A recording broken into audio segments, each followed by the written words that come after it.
நீங்க என்ன சொன்னாலும் சரி, நான் அவங்களுக்கு வாக்கு கொடுத்துட்டேன். என் பொண்ணு பிச்சுமணிக்கு தான், பிச்சுமணி என் பொண்ணுக்கு தானே. நீங்க போலாம்.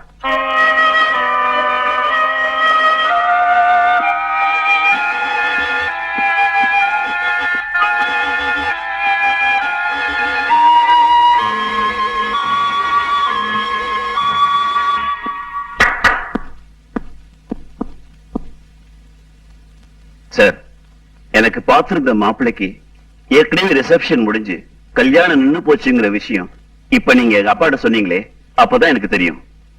இன்னொரு பொண்ணோட வேத்திரச்சல்ல என் வாழ்க்கையை ஆரம்பிக்கிறதுக்கு நான் விரும்பல சார். எனக்கு ஆம்பளை குரல், அதனால எங்க அப்பா என்னை யார் தலையிலையாவது கட்டி வைக்கணும்னு நினைக்கிறாரு. என் மனசை புரிஞ்சுக்கிட்டு என்னை ஏத்துக்கிற எந்த மாப்பிள்ளையா இருந்தாலும் நான் கட்டின துணியோட அவன் பின்னால போக தயாரா இருக்கேன். சார், வாழ்க்கையில ஏதாவது ஒரு பெரிய தியாகத்தை பண்ணிட்டு தான் கல்யாணம் பண்ணிக்கணும்னு ஆசைப்பட்டேன். இதை விட ஒரு பெரிய தியாகம் இருக்கவே முடியாது சார். பொம்பளை உடம்பு, ஆனா ஆம்பளை குரல். இனி வரப்போற அடுத்த 7 வருஷங்களுக்கும் இவதான் சார் என் ஒய்ஃப். மிச்ச வருஷத்துக்கு 7 ஜென்மங்களுக்குன்னு சொல்ல வந்தேன். என்னக்கா இது பாரு, இந்த கூடைய ராசி இல்ல, இதுக்குள்ள இருக்கிற பழமும் ராசி இல்ல. அதனாலதான் ஃப்ரெஷ்ஷா பழம் வாங்கி அம்மன் படம் போட்ட பையில வச்சிருக்கேன். இந்த ராசியை பாத்துருவோம். அக்கா கொஞ்சம் இருங்க. என்ன அம்மா, இனிமே அவங்களை காக்க வைக்கிறதுல பிரயோஜனம் இல்ல.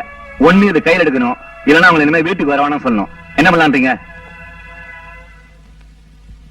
அதான் அன்னைக்கு சொல்லிட்டேனேடா. அப்ப இந்த 2 கட்டா பிச்சு மணியை நம்புறதுல பிரயோஜனம் இல்ல அப்படின்னு நீங்களும் நம்புறீங்க? ஆமா, பழக்கத்தை கையில எடுக்கிறதுல எனக்கும் சம்மதம். நீ என்னமா சொல்ற? நான் உன்னை கழிச்சு கட்டுறதா நீ நினைச்சாலே எனக்கு கவலை இல்ல. முதல்ல உனக்கு கல்யாணம் ஆகணும், அப்புறம் எனக்கு கல்யாணம் ஆகணும். என்ன சொல்ற?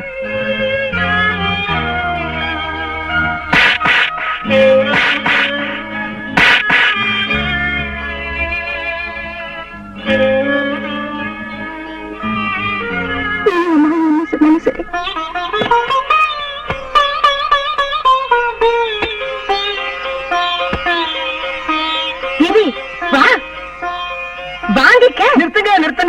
நிறுத்துங்க. என்ன சார் இது அபசகுணமா?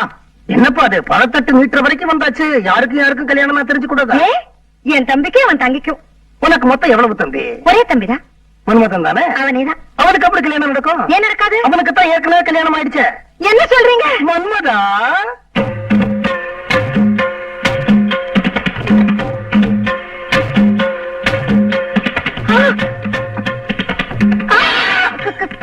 கல்யாணம்? என்னடா இது? அக்கா, இந்த செங்கோட்டை பேசஞ்சர் அந்த பிரயாணிக்காக இவ்வளவு நாள் காத்துக்கிட்டு இருந்துச்சு. அவ ஏறல, இவ ஏறேன்னா ஏத்திக்கிட்டேன். பாயமுடா திருச்சி ராஸ்கல், என்ன தைரியம் உனக்கு? யார கேட்டு கல்யாணம் பண்ணிக்கிட்டேன்? நீங்க யார அவர் அடிக்க? யார கேட்ட? நான் ஒண்ணும் கேட்கலையே.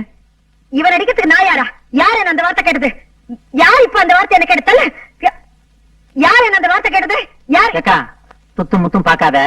இப்ப ஒரு ஆம்பளை குரல் கேட்டுச்சா? ஆமா, இவாதான். உமா உன்னை கல்யாணம் பண்ணிக்குவா, உமா உன்னை கல்யாணம் பண்ணிக்குவா நீ இத்தனை நாளா சொல்லி என்ன ஏமாத்தின. கடைசி வரைக்கும் அவளும் இந்த கல்யாணத்துக்கு சம்மதிக்கல. நானும் எத்தனை நாள் தான் வெயிட் பண்றது? அதானே. அவளுக்காக காத்திருந்தா கடைசி வரைக்கும் நானும் கல்யாணமாகாமலேயே இருக்க வேண்டியதான், உன்ன மாதிரி. நான் சொல்றேன்னு தப்பா நினைச்சுக்காதீங்க ஜான்சிகா.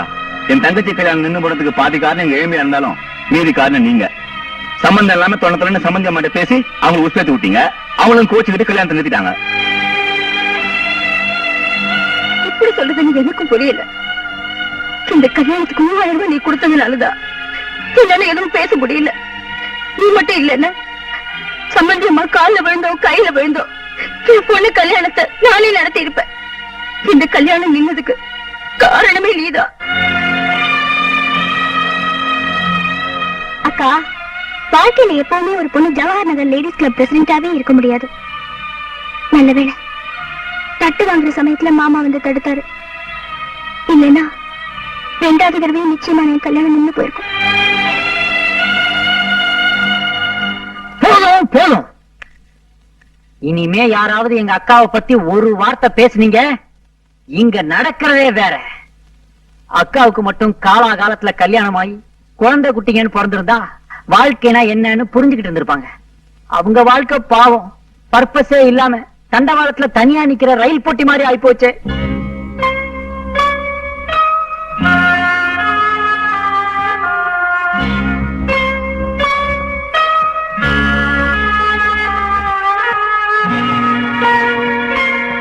பிச்சைமணிக்கும் அலமேலுவுக்கும் கல்யாணம் பண்ண போறதா என் குழந்தையா சபதம் போட்டா. என் பேரை போட்டு இன்விடேஷன் கூட அடிச்சா. ஆனா அந்த பொண்ணுக்கு வேற இடத்துல கல்யாணம் ஆயிடுச்சு. ஆக அவ சபதம் க்ளோஸ்.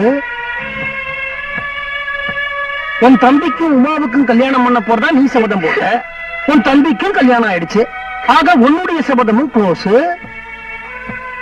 பிச்சைமணிக்கும் உமாவுக்கும் கல்யாணம் பண்ண போறதா நான் சபதம் போட்டேன்.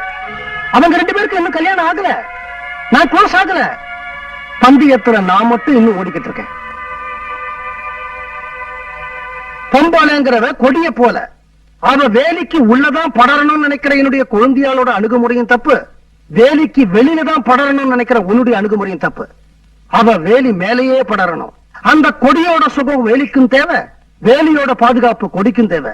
இல்லைன்னா வேலிக்கும் மதிப்பு இல்ல, கொடிக்கும் மதிப்பு இல்ல. என்னடா பெண்கள் முன்னேற்றத்துக்காக இவ்வளவு பாடுபட்டோமே, அந்த பெண்களே நம்மள சரியா புரிஞ்சுக்கலையே. உமாவும் அம்மாவும் தூக்கி எறிஞ்சு பேசிட்டாங்க. தினமும் கவலை. உமா கல்யாணத்துக்காக நீ 3000 ரூபாய் பணம் கொடுத்த. பாக்கி 300 3300 சொல்ல என்ன கொடுத்தேன் நானு. பாரு, நீ தூக்கி எடுத்து வளர்த்த உன் தம்பி கூட அவனை பத்தி பேசாதீங்க. அவன் திருட்டு ராஸ்கல். பாவம். உனக்கு நீ இனிமே யார் இருக்கா? இனிமே நீ யாருக்காக உழைக்கணும்? யாருக்காகவும் உழைக்க போறது இல்ல. 40 வருஷ வாழ்க்கையே வேஸ்ட் ஆயிடுச்சேம்மா. யாருக்கு 40? தெரிஞ்ச மாதிரி சொல்லாதீங்க. செப்டம்பர் வந்தாதான் 38 முடியுது. 40 இல்ல. முகத்துல வேற சுருக்கம் விழ ஆரம்பிச்சாச்சு. முகத்துல ஒண்ணு சுருக்கம் இல்ல, மனசுலதான் கொஞ்சம் சுருக்கம். நரமுடி ஏற்கனவே வந்திருக்கணுமே. யாருக்கும் தெரியாம கருப்பு மை பூசிருப்பியே. ஐயோ, எல்லாம் ஒரிஜினல் 22 கேரட். நான் என்ன உங்க குழந்தைய வந்து தைரிச்சிருக்கேனா? தெரிஞ்ச மாதிரி சொல்லாதீங்க. ஐயோ, டையில்லையா அது? செக்கச்சவேல தக்காளி மாதிரி உடம்பு இருக்கு. யாருக்கு என்ன பிரயோஜனம்? வீணா புகழாதீங்க, எனக்கு கூச்சமா இருக்கு. பாரு, பெண்களுக்கே இருக்க வேண்டிய கூச்ச சுபாவம் இருக்கு. செப்டம்பர் வந்தா தான் 38 வயசு. முகத்துல சுருக்கம் விழல, முடியெல்லாம் கருப்பு.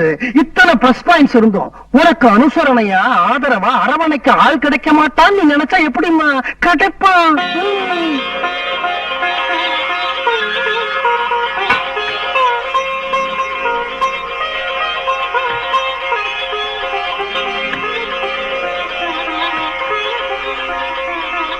நீ அந்த வீட்டுல வெத்தலை பாக்கு பழம் வச்ச மாதிரி இந்த வீட்டுல நான் உனக்கு வெத்தலை பாக்கு பழம் வச்சிருக்கேன்.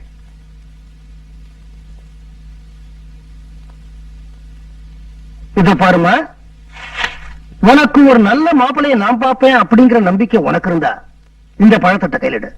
உன் அப்பாவா உனக்கு ஒரு நல்ல மாப்பிளைய நான் பாக்குறேன். தேடிக்கிட்டே இருக்க போறீங்க. எனக்கெல்லாம் மாப்பிள்ளை கிடைக்காது, ரொம்ப கஷ்டம். இந்த பட்டுக்கோட்டையார் அகராதியில கஷ்டங்கிற வார்த்தைக்கு இடம் இல்ல. நிஜமாவா? அப்படின்னா காதும் வச்ச மாதிரி நாசுக்கா மாப்பிள்ளை தேடுவீங்களா, இல்ல தம்பட்டை அடிச்சு என்ன அசிங்கப்படுத்திடுவீங்களா?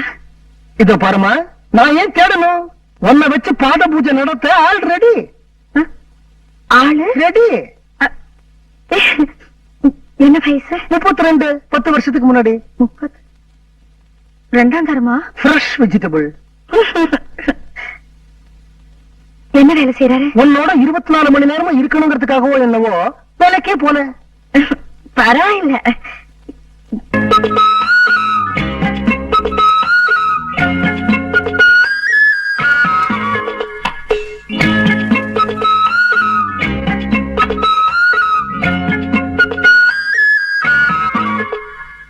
என்ன சுயவரத்துல என் பையனுக்கு நான் பிக்ஸ் பண்ண பொண்ணு இன்னொருத்தனை கல்யாணம் பண்ணிக்கிட்டா? பத்திரிக்கை வரைக்கும் வந்த என் பையன் கல்யாணம் நின்னு போச்சு. அதனால மறுபடியும் ட்ரை பண்ணலாம்ங்கிற ஐடியாவில தட்டு எடுத்துக்கிட்டு வந்துட்டீங்களா? இந்த அறந்தாங்கி அகிலாண்டீஸ்வரி சொன்னதுதான். எந்த காரணத்தை கொண்டும் அந்த உமா என் வீட்டு வாசப்படி ஏற முடியாது. தட்டு எடுத்துட்டு வெளியில போங்க. ஏமா, உன் பிள்ளைக்காகத்தான் நான் தட்டு எடுத்துட்டு வந்திருக்கேன்னு யார் சொன்னது? இந்த வீட்டுல கல்யாணமாகாம உன் புள்ள மட்டும் தான் இருக்கானா? உன் உன் தம்பி வரதனுக்கும் இன்னும் கல்யாணம் ஆகலையே.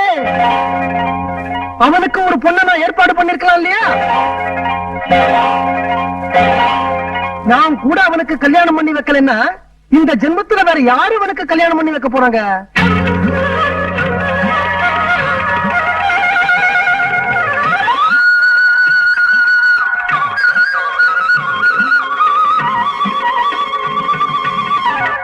என் நெஞ்சை இப்ப பாலா குறிப்பாட்டிருது யாரு? நான் தாண்டா கண்ணா. உனக்கு ஒரு நல்ல பொண்ணு பாத்துருக்கிறேன். பொண்ணோட பேரு அப்புறம் வச்சுப்போ. பொண்ணு எங்க? பொண்ணோட வயசு அப்ப யாரா இருந்தாலும் ஓகே. பொண்ணு எங்க? பொண்ணோட படிப்பு அக்கா படிச்சிருக்காளா? படிப்பதுக்கு. பொண்ணு எங்க? பொண்ணோட சொத்து நான் அவளுக்கு சொத்து, அவ எனக்கு சொத்து. பொண்ணு எங்க? அதுக்கு இல்லடா கண்ணா. ஐயோ லேட் ஆயிட போகுது மாமா, மனசு மாறிட போகுது. அவ புடவை கட்டிருப்பாளா? அப்பப்ப போடுவோம். அது ஓகே. தாலிய பக்கத்தலா? வரதா அக்கா சும்மா உன் பேச்ச கேட்டு கேட்டுதான் 41 வருஷமா கல்யாணமே பண்ணிக்காம கண்ணி கழியாம கன்னி பையனாவே நான் இருந்திருக்கேன். ஒரு தெய்வம் எனக்கு கல்யாணம் பண்ணி வைக்கிறேன்னு வந்திருக்காரு. மாமா பொண்ணு எங்க? அப்ப நீ என் கூட வர தயாரா? கண்டிப்பா. இந்த கல்யாணத்துல எனக்கு கொஞ்சம் கூட இஷ்டம் இல்லடா. உங்க அக்காவுக்கு சம்மதம்ங்கிற நான் என்ன பண்றது? மாமா மாமா நீங்க தான் உங்களை விட்டு போயிடாது மாமா. உங்களை நம்பிதான் மாமா இருக்கேன். கல்யாணம் பண்ண மாமா. இது உடுக்க மாமா ப்ளீஸ் என்ன விடாதீங்க மாமா. கைய விடு. நாயே என்ன சொன்ன? நாயே யார சொன்ன? அக்காவத்தான். நீ போ, நான் வரேன். அறந்தாங்கி அகிலாண்டேஸ்வரி அவுட்டு.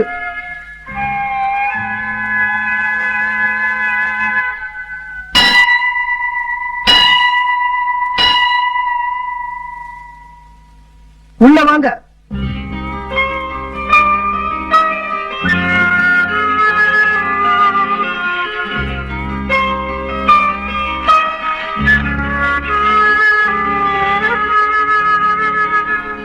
இங்க யாராவது அன்னதானம் போடுறதா சொன்னாங்களா? என்ன ஒரே பரதேசி கூட்டம்? உட்காருங்க உட்காருங்க உட்காருங்க. இங்க ரொம்ப நாளா அன்னதானம் சாப்பிட்டுக்கிட்டு இருக்கிற ஒரு பரதேசிய வெளியில பார்த்தா நாங்கெல்லாம் கூட்டமா வந்திருக்கிறோம். Shut up and get out. We won't shut up and we won't get out. You have no right to say either shut up or get out. என்ன பாக்குற? 4ஆம் கிளாஸ்ல இருந்து 3ஆம் கிளாஸ்க்கு போன நீயே இவ்வளவு இங்கிலீஷ் பேசினா 8ஆம் கிளாஸ்ல இருந்து 7ஆம் கிளாஸுக்கு போன இவர் எவ்வளவு இங்கிலீஷ் பேசுவாரு? ஓவரா உணர்ச்சி வசப்பட்டேன் தலைவா. ஆம்பளைங்க இல்லாத வீட்டுல கலடாவா பண்றீங்க? இந்த வீட்டு ஆம்பளை போற போறான், தாத்தா குட்டியாட வர போறான், ஒரு ஜோடியோட வர போறான். அவனுக்கு ரிசீவ் பண்ண நாங்க வந்திருக்கோம். அவ்வளவுதானே? வரப்போற அந்த சொறி நாயே நான் விரட்ட போறேன். அதனால அவன் பேரு சொல்லிட்டு கண்ட வெறி நாயெல்லாம் என் வீட்டுக்குள்ள நுழைய வேண்டாம். உன் வீடா? நீ என்ன நெத்தி வேர்வை நிலத்துல விழ கலப்பைய பிடிச்சு உழுது செங்கல் வாங்கி வீடு கட்டினியா? இல்ல பட்டறால பழுக்கிற இரும்ப சம்மட்டியால அடிச்சு சிமெண்ட் வாங்கி வீடு கட்டினியா? நீ கால்ல போட்டிருக்கிற மெட்டியில இருந்து சில சமயம் நெத்தியில போடுவிய சுட்டி. அது வரைக்கும் ஒண்ணு உங்க அப்பா சொத்து, இல்லன்னா என் தம்பி சொத்து. 2 பேர்ல யாராவது ஒருத்தர் சொல்லட்டும், நான் வெளியில போறேன். அவங்க வீட்டுல இல்ல, வந்து சொல்லுவாங்க. அது வரைக்கும் இந்த ஆண்டு கூட்டத்தோட வெளியில நில்லுங்க. யார சொல்ல வைப்ப? உங்க அப்பாவையா இல்ல என் தம்பியையா? 2 பேரையும். 2 பேரையும். எங்க முதல்ல உங்க அப்பாவை சொல்ல வை பார்க்கலாம். சம்பந்தி வாங்க போங்க.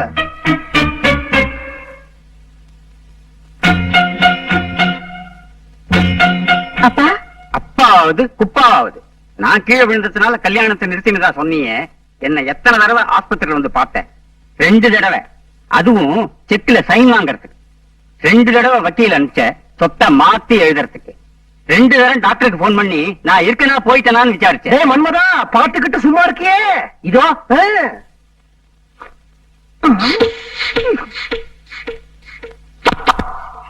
இந்தாங்க ஐயா. ஐயோ ஐயோ ஐயோ, எங்க அப்பா பூட்டி கொடுத்து அவர் சாக எடுக்க பாக்குறீங்களே. Shut up. நான் சாகரத்துல யாருக்கு என்ன நஷ்டம், அதே மாதிரி இவர் உயிரோட இருக்கிறதுனால யாருக்கு என்ன லாபம்? லாபமும் இல்லாம நஷ்டமும் இல்லாம ஜந்து மாதிரி உயிர் வாழ்ந்துட்டு இருக்கிற அவராவது சந்தோஷமா இருக்கட்டும் தான் ஊத்தி கொடுத்தோம். தப்பா சார்? குடுத்தா தப்பு இல்ல, குடுக்கிறத நிறுத்தினாதான் தப்பு. இது பாருமா, இது உங்க அப்பாவோட வீடு. நீ இந்த வீட்டுல இருக்கணும்னா வரப்போறான வரத அவனுக்கு நீ ஆரத்தி கிடைக்கணும்னு உங்க அப்பா ஆசைப்படுறாரு. உன்னால முடியுமா முடியாதா? இந்த குடிகார கிழவனை கையில போட்டுக்கிட்டா இந்த அறந்தாங்கி அகிலாண்டேஸ்வரி பயந்துருவான்னு நினைச்சீங்களா?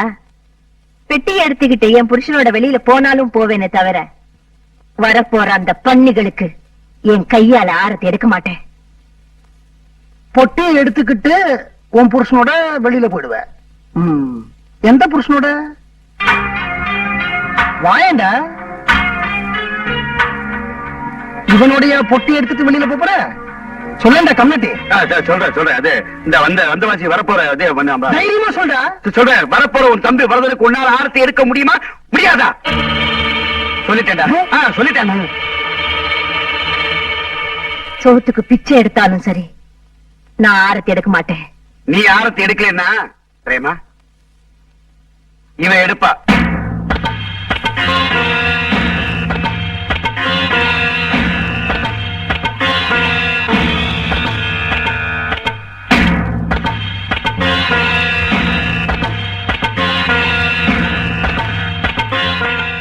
என்ன அப்படி பாக்குற?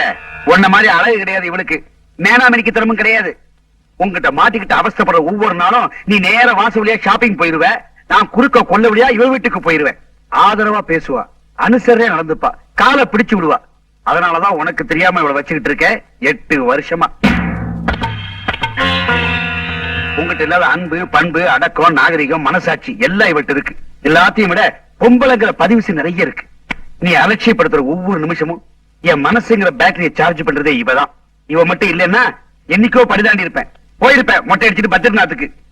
என்ன உங்களை கூத்தியால கொண்டு கூடத்தை நிறுத்தியாச்சு. இனிமே உன் கூக்குறதுக்கு பயப்பட போற நேரம் ஆச்சு. வரப்போற ஆரத்தி எடுக்க போறியா இல்லையாடி?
எனக்கா காத்துட்டு இருக்க வேண்டாம். பெரியப்பா, உலகத்துல நீங்க யார வேணாலும் எங்க அம்மா இருந்து பிரிச்சிடலாம், ஆனா என்ன எங்க அம்மா இருந்து பிரிக்கவே முடியாது. Good bye. வாங்கம்மா.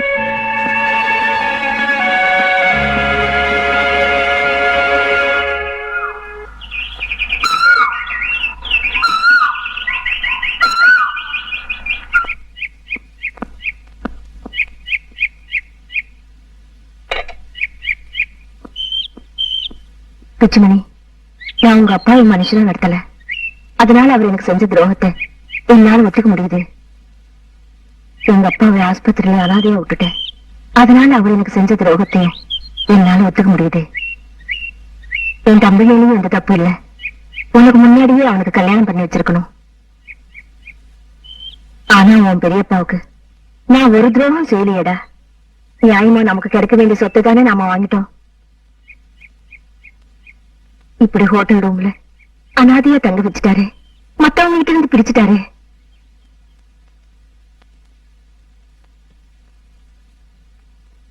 எது எப்படியோ இந்த உலகத்துல இப்போ எனக்கு நீ மட்டும்தான் இருக்க. உன்னையும் பகிச்சுக்க நான் விரும்பல. நீ தாராளமா உமாவை கல்யாணம் பண்ணிக்கலாம். அம்மா, இன்னைக்கே பண்ணிக்கலாம்.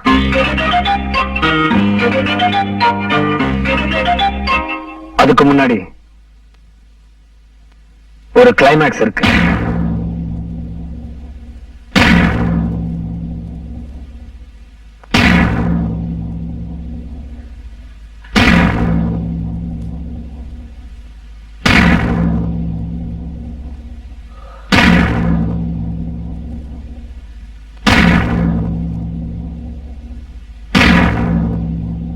உங்க எல்லாரையும் நான் எது கூப்பிட்டு தெரியுமா?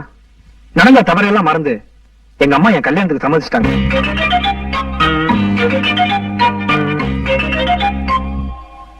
ஆனா ஒரு கண்டிஷன். அந்த கண்டிஷனுக்கு நீங்க எல்லாரும் கட்டுப்படணும். ஒருத்தர் கூட முடியாதுன்னு சொல்லக்கூடாது. நான் குடிக்க கூடாதுன்னு சொன்னா அது முடியாத விஷயம்டா பேராண்டி. அது இல்ல, உன்னை கையெடுத்துக்கும் போறடா பிச்சுமணி. இவ தோல்ல இருந்து கையெடுக்குங்கிறதா உன்னுடைய கண்டிஷன் சொல்லிடாதா? அதுவும் இல்ல மாமா, எங்களுக்குள்ள உள்ள கனெக்ஷன் அறுத்துக்கணுங்கிற அவ்வளவுதானே. 1000 ரூபாய் கொடுத்தா போயிடுவாடா. எல்லாம் ஒரு நடிப்பு தாண்டா, உங்க அம்மாவை திருத்தணுங்கிறதுக்காக. இல்லையா தாய்? உட்காருங்கம்மா.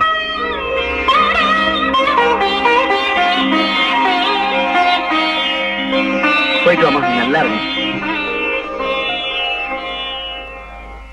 என்னுடைய கண்டிஷன் அதுவும் இல்ல.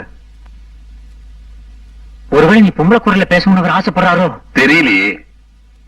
அதுதான் கண்டிஷனா இருந்ததுன்னா உமாவுக்கு இந்த ஜென்மத்துல கல்யாணம் ஆகாது பிச்சுமணி.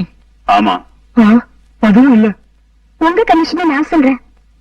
இந்த கல்யாணத்துல உங்க பெரியப்பா இருக்க கூடாது. கரெக்டா? கரெக்ட்.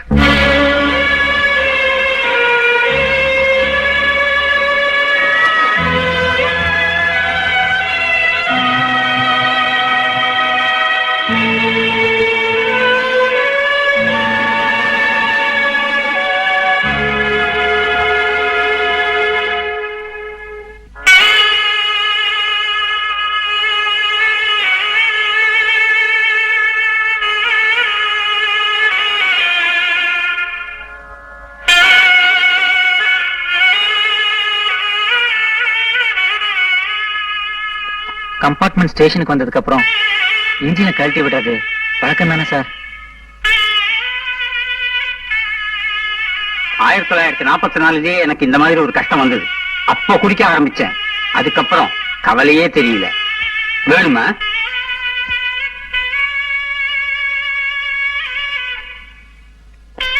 அண்ணா, நான் என் மாமனார் வீட்டுல இருக்கேன். அவரே ஒண்ணு நான் என்ன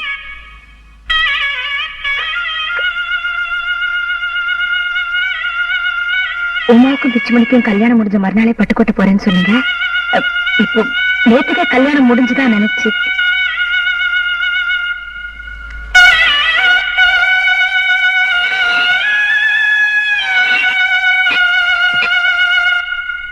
ஏமாமா, பட்டுக்கோட்டையில எனக்கு ஒரு நல்ல டைப்பிஸ்ட் வேலை கிடைக்குமா?